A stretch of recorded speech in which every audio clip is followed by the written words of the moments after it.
안녕하세요. 지공팀입니다. 오늘은 21세기 재본 마지막 동영상으로 알파고 시대를 맞아 토마 피케티의 미래 예상의 타당성을 따져보겠습니다.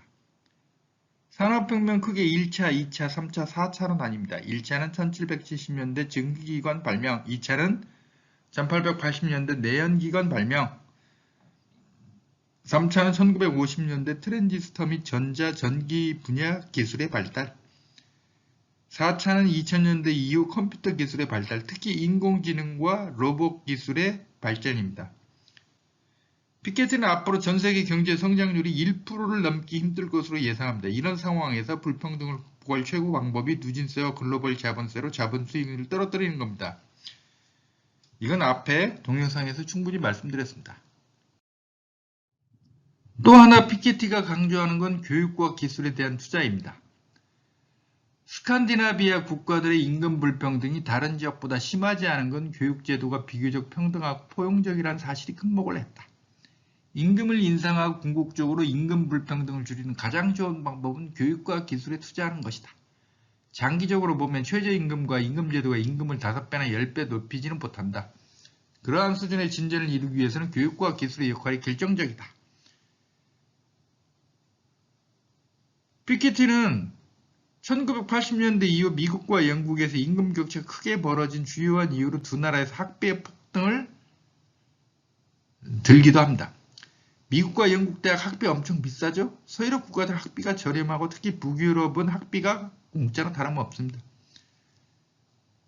지난 5월 미국 흑인 남자 대학 졸업식에서 미국 흑인 가운데 최고 부자인 로버트 스미스가 졸업생들의 학자금 빚 4천만 달러를 모두 갚아주겠다고 했을 때 큰 화제가 됐습니다.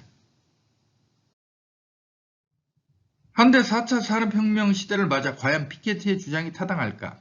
21세기 자본에는 이 문제에 강력한 시사점을 주는 내용이 들어있습니다. 자전거 상대 가격은 1880년대 노동자 6개월분 월급, 1910년대에는 한 달치, 1960년에는 일주일분 임금으로 바뀌었습니다. 생산성 향상으로 제품값이 싸졌습니다. 현재 비싼 자전거는 2천만에서 3천만원씩 하지만 그냥 쓸만한 건 20만원에서 30만원 안팎이면 살 수 있습니다. 생산성 향상으로 제품값이 많이 싸졌어요. 1900년에서 2010년 사이 구매력을 보면 홍당무 1kg는 6배 증가, 즉 6배 싸졌습니다. 우유, 달걀, 버터, 여러 유제품 6배, 오렌지는 10배, 바나나는 20배입니다.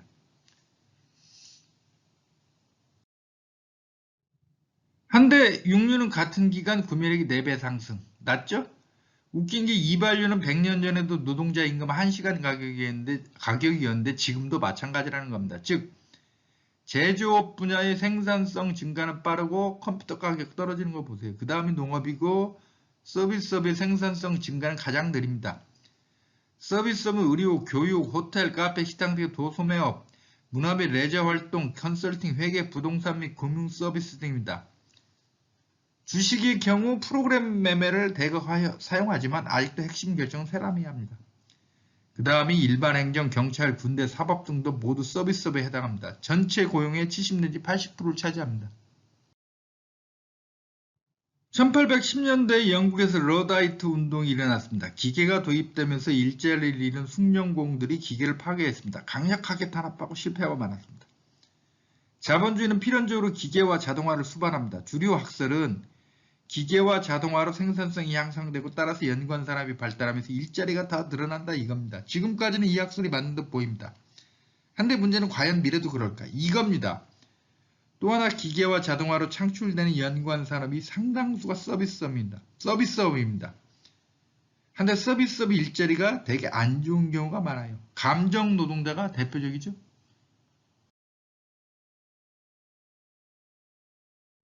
이 도표를 보면 1800년만 해도 프랑스와 미국에서 전체 고용 인원의 65 내지 70%가 농업이었지만 지금은 서비스 업종이 70 내지 80%를 차지합니다.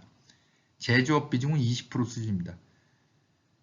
1800년대 이후 노동운동은 거대 공장에 집합한 남성 육체 노동자 중심으로 발달했습니다. 이들은 한 곳에 집결되어 있기 때문에 공동의 정서와 생각을 공유하기 쉬웠죠. 한데 서비스업 비중이 높아지면서 노동자들이 분산됩니다. 그래서 노조 조직률이 떨어지고 노동운동이 약화됩니다. 이게 특히 서유럽과 미국에서 1970년대 이후 보이는 현상입니다.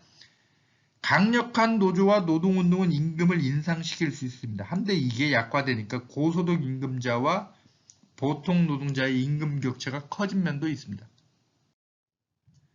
문제는 4차 산업혁명 시대는 인공지능과 로봇 기술의 발달로 미래에는 서비스 업종도 기계로 대체 가능하다는 겁니다. 즉 지난 100년에서 200년 사이 자본주의 발달은 기계와 자동화를 추구했지만 인간의 보조적 역할이었고 그나마 서비스업의 발달을 가져와 비록 좋지 않은 일자리인 경우가 상당수지만 그래도 일자리를 창출했어요. 근데 한데 앞으로는 인공지능과 로봇이 이 서비스 업종마저도 차지하게 된다는 거죠. 그러면 인간의 일자리는 어떻게 되느냐는 거죠. 이제까지는 기기가 인간의 보완물이었지만 미래는 기기가 인간의 대체물입니다. 일자리는 크게 4가지 종류로 나뉩니다. 반복형, 육체노동형, 블루칼라죠. 반복형, 지식노동형, 화이트칼라입니다. 비반복형 육체노동형이 있는데 택시운전사, 감정노동자 등 서비스 업종이 대표적입니다. 비반복형 지식노동형은 교수나 의사, 변호사, 펀드 매니저 등이죠. 반복형 육체노동형은 예를 들어 용접공, 목수, 대기업 생산 라인의 노동자 등은 숙련도를 요구하기 때문에 임금이 높아요. 비반복형 육체노동형, 예를 들어 택시운전사는 임금이 낮죠. 자본주의 발달은 화이트칼라 일자리를 늘렸지만 동시에 비반복형 육체노동형 일자리도 크게 늘렸습니다. 택시운전사는 대표적인 비반복형 육체노동형 일자리입니다. 새 건물이 들어서거나 새 상점 기업이 등장하면 지리는 계속 바뀝니다. 다른 차와의 간격이 일정하지도 않죠. 손님도 친절한 사람, 술에 취한 사람, 포근한 사람들 다 다르고 손님이 요구하는 방향과 위치도 다르고 그래서 비반복형입니다. 하지만 고도의 숙련도를 요구하지는 않으므로 비반복형입니다. 자율주행 자동차가 나오면 택시기사는 멸종입니다. 트럭 운전기사, 중장비 기사도 비슷하게 됩니다. 콜센터 등 감정노동자도 인공지능이 미래에는 대체 가능합니다. 이런 일자리가 차지하는 비중이 상당한데 말이죠. 그러면 반복형 지식노동형 일자리는 화이트칼라는 안전하냐? 안 그럽니다. 회계, 총무 등 대개 여성이 맡는 경우가 많은데 이건 다 인공지능으로 대체 가능합니다. 심지어 미래에 기계로 대체 가능성 가장 높은 직업 가운데 하나가 약사입니다. 처방전에 따라 약을 조제해야 하는데 로봇이 더 정밀하게 할 수 있거든요. 의사도 대체 가능성이 높은 직업 가운데 하나입니다. 그나마 다행인 건 미래 전쟁은 인공지능과 로봇이 수행할 가능성이 높다는 건데 그러나 로봇들이 과연 군인과 민간인을 구분해서 전쟁을 수행할까요? 전쟁 때 항상 민간인 학살이 문제가 되는데 아마 더 심해질 겁니다. 실제 미국이 무인 드론으로 테러리스트를 공격한 다음에 애꿎은 민간인을 오폭해서 죽인 경우가 너무나 많습니다. 2000년대 들어 4차 산업혁명의 초입기라 할 수 있는 2000년대 들어 나타나는 특징이 일자리 양극화입니다. 고임금 비반복형 일자리와 미숙련 저임금 비반복형 일자리가 동시에 증가하면서 중간 수준의 임금을 받고 중간 수준의 기술이 필요한 반복형 직업들이 희생된다. 미국에서 중간 소득을 얻는 직업의 비율은 1979년 약 60%에서 2012년에는 46%로 낮아졌고 다른 선진국들도 비슷한 성향을 보인다. 구글 신입 대졸 엔지니어 연봉이 2억 2,400만 원이라는 매일경제 기사인데 이런 일자리는 극소수에 한정됩니다. 즉 IT 업종의 대표적인 비반복형 지식노동의 일자리인데 여기에서마저도 세계적인 대기업 몇 곳을 빼놓고는 그리 좋은 일자리가 아니게 된 겁니다. 이게 인공지능과 로봇 기술이 발달하는 미래에는 더욱더 심해지게 됩니다.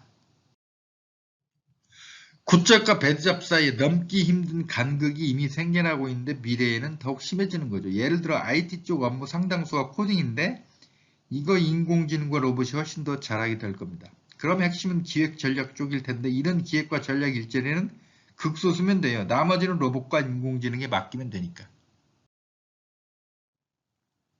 한데 이런 예상의 반론이 있습니다. 인공지능과 로봇 기술이 아무리 발달해도 컴퓨터의 한계 때문에 인간 노동을 상당수 대체하는 건 힘들거나 불가능하다는 겁니다. 이게 모라백의 역설입니다.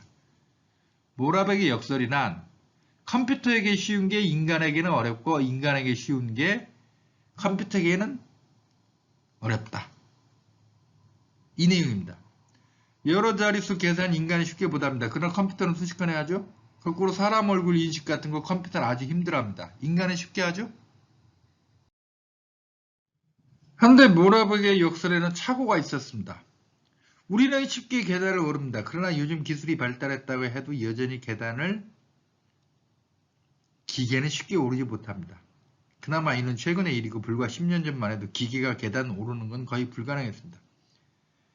계단 오르기는 사람뿐 아니라 동물도 다 잘합니다. 생쥐도 하죠. 호랑이는 사냥할 때 사냥감의 움직임을 정밀하게 포착해서 추적합니다. 이게 사냥감인지 아닌지 바로 파악합니다.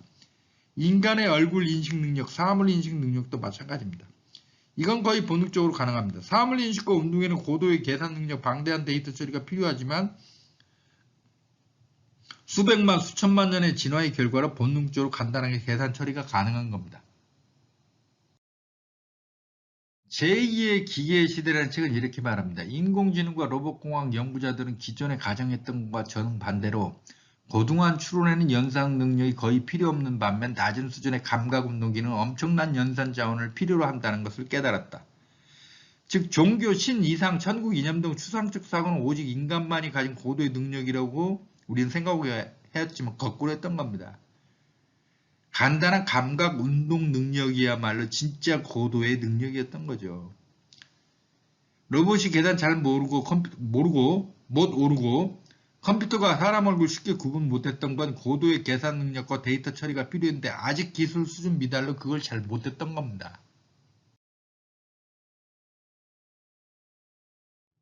우리가 일상생활에서 쓰는 감각 및 운동 기능이 엄청난 계산과 정교함을 요하는 과정이다. 수백만 년에 걸쳐 진화하면서 친구 얼굴을 알아보고 다양한 소리를 구별하며 세밀하게 운동을 통제하는 등의 일을 전담하는 누련 수십억 개를 가졌다. 대체적으로 우리가 계산이나 논리 같은 고등한 사고와 연관 짓는 추상적 추론은 발달하기 시작한 지 겨우 수천 년에 불과한 비교적 최근의 기능이다. 이런 유형의 과제들에서는 더 단순한 소프트웨어로 성능이 떨어지는 컴퓨터만으로 충분히 인간의 능력을 모방하거나 넘어설 수 있는 사례들을 종종 찾을 수 있다. 모라백의 역설을 깰 가능성이 등장했습니다. 그게 바로 알파고가 이세돌을 이긴 사건이죠. 원래 1996년 컴퓨터 딥블루가 세계 체스 챔피언 게리 파스파로프를 이겼습니다. 충격적이었지만 평가절하됐고 체스보다 경우의 수가 훨씬 많은 바둑에서는 컴퓨터가 인간을 이기는 건 불가능하다고 예상했습니다. 하지만 2016년 알파고가 이세돌을 이겼고 이후 알파고를 이길 수 있는 인간은 존재하지 않습니다. 이게 가능해진 게 머신러닝 기계학습 기술 때문입니다. 머신러닝이나 한마디로 기계가 스스로 학습하는 겁니다. 이제까지는 예상되는 상황, 경우의 수를 다 감안해서 인간이 알고리즘을 짜서 기계 안에 넣었습니다. 한데 인간이 예상하는 경우의 수는 한정적이죠? 가정했던 것과 어긋난 상황이 발생하면 기계가 바보가 됩니다. 한데 머신러닝으로 기계는 상황에 부닥칠 때마다 스스로 알고리즘을 수정해 가면서 더욱더 정밀하게 업그레이드 될 수 있습니다. 기계는 잠도 없고 먹지 않아도 되고 전기만 공급하면 되죠? 순식간에 인간을 뛰어넘게 된 겁니다. 이것도 심각한데 21세기 자본 일부 내용에 따르면 더 심각한 게 있습니다. 피케티에 따르면 자본 노동의 대체 탄력성이 역사적으로 볼 때 1.3에서 1.6입니다. 예를 들어 어느 공장에서 자본 10단위, 노동 1단위를 투입해서 생산한다고 할 때 기계를 도입하면 노동 1.3에서 1.6단위를 절약할 수 있다는 뜻입니다. 자본주의 사회에서 기계 설비 등이 자본의 상당수 또는 대부분이죠. 따라서 자본가 입장에서 기계와 자동화 유인이 훨씬 강해집니다. 기계는 파업도 태업도 안 하고 사회보장 비용도 안 들어가니까. 따라서 자동화 기계화가 한 사회에서 자본의 양 액수가 증가하는 중요 이유 가운데 하나입니다. 그러면 당연히 베타, 즉 1년 소득 대비 자본이 몇 배인지 나타내는 베타가 증가합니다. 그러면 또 총소득에서 자본소득이 차지하는 비중인 알파도 증가합니다.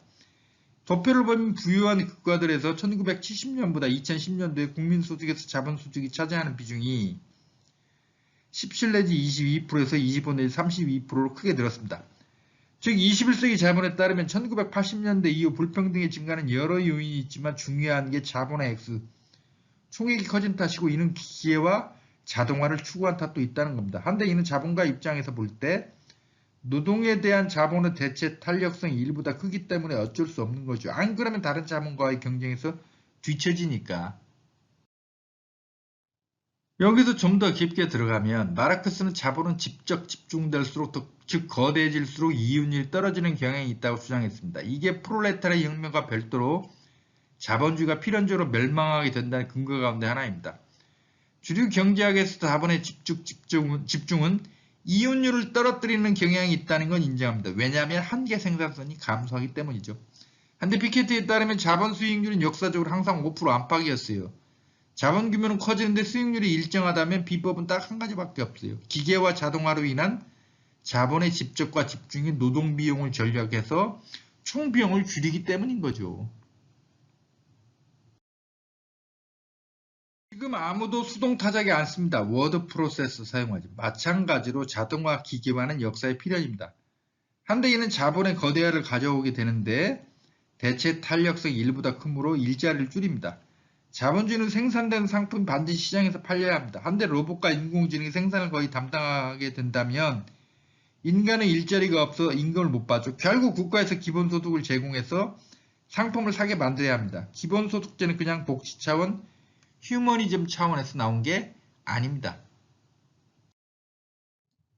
자, 이제 결론을 내봅시다. 피케트는 임금을 인상하고 궁극적으로 임금 불평등을 줄이는 가장 좋은 방법은 교육과 기술에 투자하는 것이라고 말했습니다. 하지만 우리가 쭉 살펴봤듯이 자본주의 기본 경영은 자동화 기계화고 미래는 인공지능과 로봇 기술의 발달로 비반복형 지식노동의 일자리, 그것도 일부가 남게 됩니다.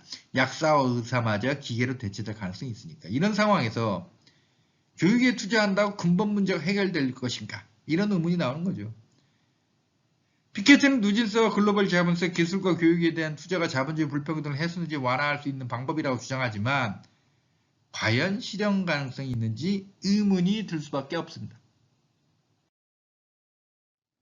세계화는 전 세계의 불평등을 줄인 면이 있습니다. 전 세계 인구 77억 명 가운데 28억 명이 중국인과 인도인인데 1인당 GDP가 지난 40년 동안 중국은 185달러에서 1만 달러, 인도는 184달러에서 2,000달러로 증가했기 때문입니다. 이 때문에 선진국에서 제조시설이 이들 나라로 이전되는 바람에 괜찮은 일자리가 사라졌고 선진국 내 임금 격차가 심화되는 부작용이 있었지만 어쨌든 세계적 차원에서는 불평등 완화 효과가 있었습니다. 한데 로봇공학과 3D 프린팅 기술 발전은 노동집약적 산업에서 가장 많이 인간을 대체할 것입니다. 노동집약적 산업은 그동안 선진국에서 신흥국, 중진국으로 이전됐는데 로봇공학과 3D 프린팅 기술이 발달하면 굳이 거기로 갈 필요가 없죠. 전에 이미 이전했던 공장도 선진국으로 되돌아오는 오프쇼어링이 온쇼어링 또는 리쇼어링이 될 수 있는 거죠. 신흥국이 선진국보다 자동화로 위험에 처한 직업이 훨씬 높습니다. 자동화의 가장 큰 효과는 선진국들의 노동자에게서보다 현재 경쟁 우위에 있는 저임금 노동에 의존하는 개발도상국의 노동자들에게서 나타날 가능성이 높다. 앞으로 3D 프린팅과 로봇 기술 발전으로 중진국도 못 가보고 끝나는 나라가 생길 수 있습니다.